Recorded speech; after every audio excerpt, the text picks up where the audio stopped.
Hello students, অসমৰ বিভিন্ন জিলাত higher secondary half yearly exam চলি থকাৰ মাজতে বিভিন্ন জিলাৰ এক্সামিনেশ্যন বোৰ্ডে প্ৰি ফাইনেল বা টেষ্ট এক্সামৰ ৰুটিন প্ৰকাশ কৰিছে।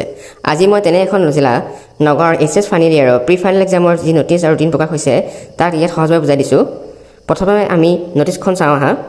নটিছখনত কোৱা হৈছে যে নগাঁও জিলাত এছএছ সেকেন্ড ইয়াৰ প্ৰি ফাইনেল এক্সাম 19/12/2025 অৰ্থাৎ 19 ডিচেম্বৰৰ পৰা আৰম্ভ হ'ব আৰু এই পৰীক্ষাত ফিজ হিচাপে প্ৰতিজন ষ্টুডেণ্টৰ পৰা বিদ্যালয়ত মেক্সিমাম 150 টকাহে ল'ব পাৰিব আৰু এই টকা ক'ত কেনেকৈ খৰচ কৰা হ'ব সেই কথাও নটিছখনত সুন্দৰকৈ উল্লেখ কৰা হৈছে। গতিকে ছাত্ৰছাত্ৰীসকল মন কৰিবা যাতে কোনো কাৰণে তোমালোকে 150 টকাতকৈ বেছি টকা নিদিয়া। এতিয়া আহোঁ পৰীক্ষাৰ ৰুটিনখনলৈ।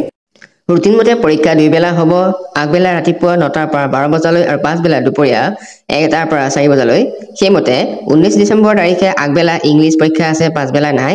20 তাৰিখে আগবেলা নাই কিন্তু পাছবেলা এডভান্স লেংগুৱেজ যেনে এডভান্স আছামিজ, বেংগলী আদিৰ লগতে সংস্কৃত আৰু এৰেবিকৰ পৰীক্ষা আছে। 22 ডিচেম্বৰ তাৰিখে আগবেলা নাই, পাছবেলা এমাইল আৰু অল্টাৰনেটিভ ইংলিছ আছে।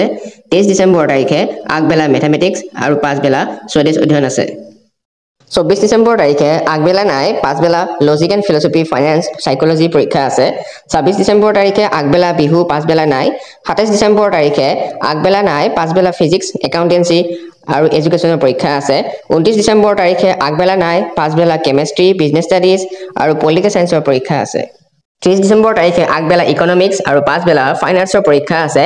31 ডিচেম্বৰ তাৰিখে আগবেলা NSQF ছাবজেক্ট যেনে IT, ITS, retail trade, agriculture, health care আদি এক্সাম আছে, পাছবেলা নাই। আৰু 2 জানুৱাৰী 2026 তাৰিখে আগবেলা বায়'লজি, হিষ্ট্ৰীৰ পৰীক্ষা আছে আৰু পাছবেলা জিঅ'গ্ৰাফী পৰীক্ষা আছে। ডিয়াৰ ষ্টুডেণ্টছ, বৰ্ডৰ লগত আলোচনা কৰি এই কথা জানিব পৰা গৈছে যে এই প্ৰি ফাইনেলৰ যিটো চিলেবাছ হ'ব সেইটো কমপ্লিট চিলেবাছ আহিব, অৰ্থাৎ সম্পূৰ্ণ চিলেবাছ আহিব তোমালোকৰ ফাইনেল এক্সামৰ নিচিনাকৈ। গতিকে তোমালোকে চিলেবাছটো কমপ্লিটলি পঢ়িবা, তাত কোনো ধৰণৰ confusion নাৰাখিবা। So that's it for today. Thank you for watching.